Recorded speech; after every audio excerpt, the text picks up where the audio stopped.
All right, guys. So this week we're kind of building off what we did last week, and we just did like what is ag economics, kind of the basics of that. We're gonna get into the food and fiber industry this week, and kind of cover that. I'll give you guys what your assignments will look like this week at the end of this video, but you know, we'll cover this week and kind of move on. Okay, so the food and fiber industry is basically just the agriculture industry in general. So anything that's agriculture is food and fiber. Okay, and when we say food and fiber, I mean, you know, food, crops, livestock, whatever else might be in that. To fiber is clothing, material like that, and then in between those two is our, like, you know, construction, logging, all that stuff is kind of in between those. So, and it goes from the beginning to the end, from farmer to consumer. It kind of gets everything in between that. You know, the farmer sells to the producer might sell to a middleman, a grocery store, or whatever else, and that's where the consumer gets it. Or they may sell to a restaurant. They may. It doesn't matter. There's some sort of middleman between farmer and consumer, usually. And then there's the supply and demand of the industry. And supply and demand, if you're not familiar with that concept, it's whatever. So if we're talking like cattle and beef is in demand, the supply of cattle is going to go up because the demand has gone up. Whereas if there is a kind of vice versa, if the demand of beef goes down, the supply of beef is going to go down. And that's kind of where we're at right now in the ag industry. You know, it's just like there's still demand and there's still a supply of beef, but the middleman is the one that's kind of holding out, and that's our processing plants. They're not taking in many animals to be processed. So we'll kind of get more into that too. So the changing complexion of farming. So we look at like agriculture industry operations and how they've changed drastically since World War II. And that's kind of our base of anything, is where we're at since World War II and how we've grown since then. Okay, and if you remember, World War II ended in 1947. So we're looking at, you know, almost 70 years of growth here. And then we look at the recent trends in the physical structure, productivity, profitability, and financial structure of farms in general. And for a minute here, we're just going to strictly talk about farms. Then we look at the physical. So we're going to start with the physical structure of the farm sector. So like the number of farms, and the number of farms has dropped significantly since World War II. And the reason for that is, you know, people want to move to different places. Like if you're originally born on and raised on a farm, you know, the generations behind World War II are probably, or after World War II, are probably looking at moving into different career paths, different parts of the country. They're doing different things than farming. Size of farms, that's kind of gone up and down since World War II.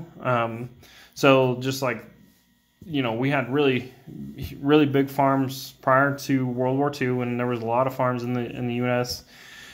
And then after World War II, you know, we kind of dropped down. The size of farms got smaller. It came back up in the 60s, dropped down again, and then it got to a really high in the 80s, and it's kind of since then just slowly declined. And then the value per acre. This is the one that's really interesting, is because the value has never dropped, despite, you know, the number of farms dropping or the size of farms fluctuating. The value has gone steadily up since World War II. So right now, I mean, like if you're looking at buying a farm, you know, it may be really tough to do that. Specialization, diversification, organization, and contracting. So you look at capital, land, labor, and materials here. and the capital is your durable equipment and structures. Land is used for farming, ranching, or other industry products. Labor, I mean, that's pretty self-explanatory. It's whoever's hired, or it's your self-employment. And then materials, energy, chemicals, purchase services. Those are all. And what I mean by purchase services is like your farm equipment, ranch equipment, whatever that may be. That's falls under materials. So that's how it kind of falls into the organization and diversification of this, because everybody's farm or ranch may be different in that aspect.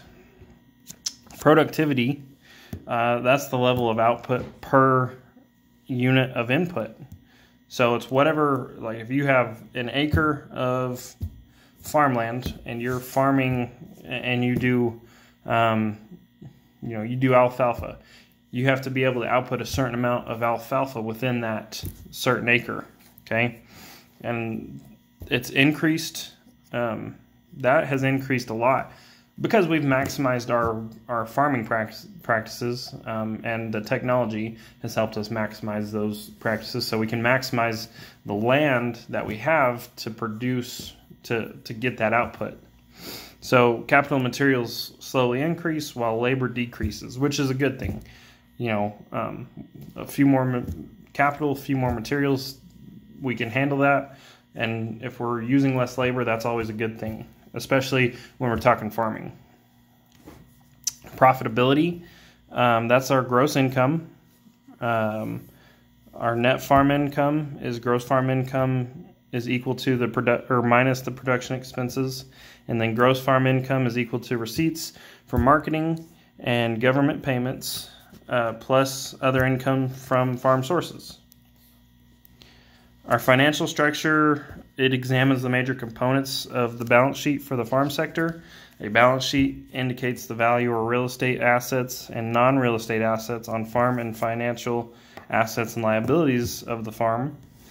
Assets is whatever's owned, and it's the value of that owned. And then equity is just the net worth that you have, that the farm has, whatever it may be. So that's kind of your financial structure of a farm.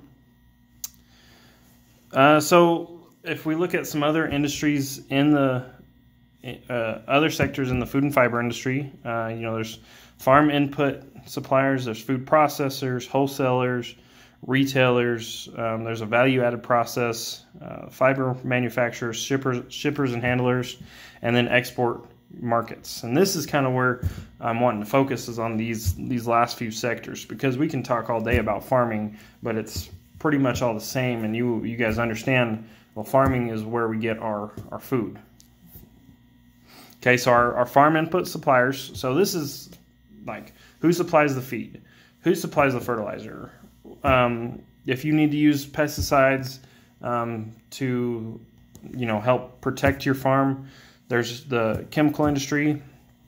You definitely need machinery and equipment, and that's like your tractors, your plows, your balers, whatever it may be. You have that machinery. You need to have that machinery. There's farm labor that you can use.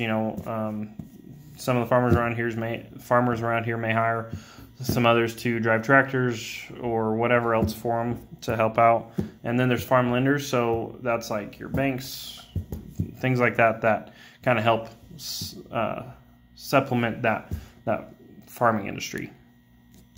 Okay, so we're going to move to the processors, wholesalers, and retailers. And the goal here of these guys is to deliver the food that's processed from farms to the consumer. So you get to like food outlets and food sharing. And food outlets is like your restaurants and fast food joints and whatever else may be there. And then your food sharing is like your grocery stores, Walmart, whoever kind of manages that's your food sharing. And that's where this comes into play. There's the food processors, and that could be like the meat packing plants, or they may take your like lettuce crop and they'll wash it, they'll get it to where it keeps, and then they'll move it to the wholesalers or the retailers. So this is kind of like the middleman from farmers to consumers. That's what that is. A value-added process just focuses on the structure of the food industry.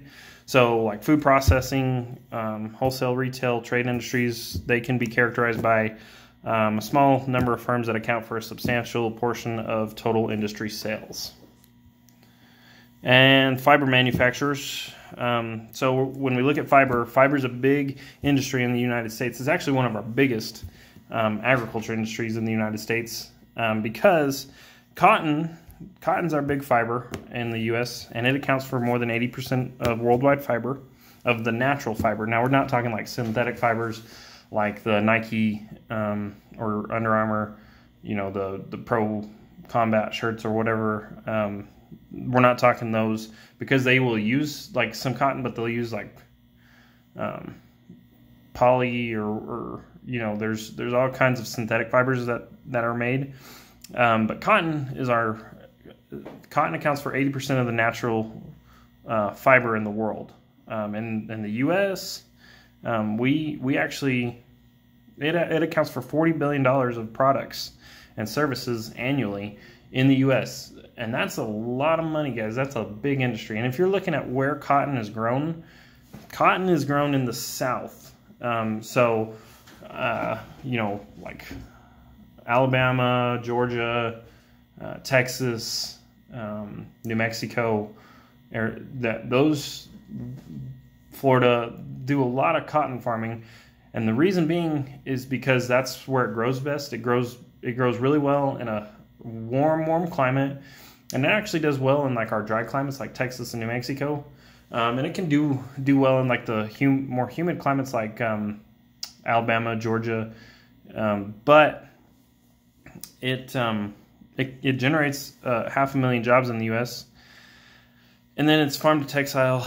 It goes from the farm to the textile to the marketing chain. So whatever the marketing chain is if it's like Wrangler, if they use cotton, it'll go to them or whatever. But like just kind of off that, cotton. The reason if you look back at the Civil War, and the North, the Union Army and the Union States were very well equipped to win the war.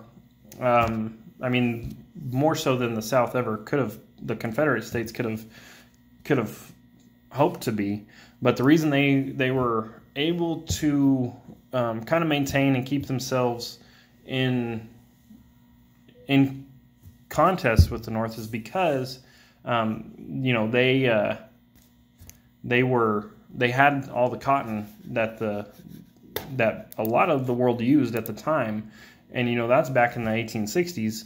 So like England and France and all of them, they used cotton from the United States. So the South could sell that cotton to these other countries and kind of supply themselves in the war, whereas the North, they were just dependent on what they had already. So that's kind of where that was at, and why the South, that's where cotton is grown, and that's kind of how the Confederate States supplemented themselves. Okay, and shippers and handlers, they have millions of tons of food flow annually, over 200,000 miles of railroad throughout the nation, 3 million miles of intercity highways, 26,000, and intercity highways is like your interstates and that kind of stuff. But then there's 26,000 miles of improved waterways, rivers, however they have to get it there, how they have to ship it, that's how they do it. And then it's, they have to be quick on what they do, especially with like vegetables and fruit, because it could perish. So they have to be able to get those products to the consumer as quickly as possible. Importance of export makers. The U.S. exports 70% of the world's coarse grain, so like wheat grain and that kind of stuff. That's all coarse grain. The U.S. does 65% of the world's soybean. Soybean is a huge crop. It's actually our biggest crop in the United States because of that fact. It's used in beef feed. It's used in any feed.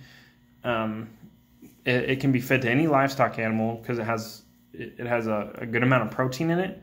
So those animals can supplement that protein. And then you've heard of like soybean oil, soybean meal, that kind of stuff. Those are all byproducts from soybeans. So soybeans are big crop in the United States. If you didn't know that, it's actually our biggest crop.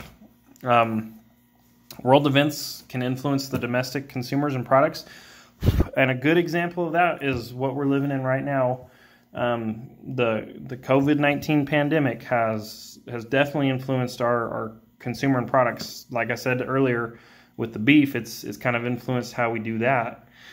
And then World Trade Organization negotiations for food safety and security affect foreign exchange rates. Okay, and then just to kind of conclude it, the U.S. food and fiber industry what does it consist of? What kind of physical structures are there? And then what does the financial structure consist of? Just kind of some things to look at. As far as our assignments go this week, I'm going to give you one discussion and one quiz. And it's going to be pretty straightforward, pretty simple, guys. It's going to follow this lesson exactly.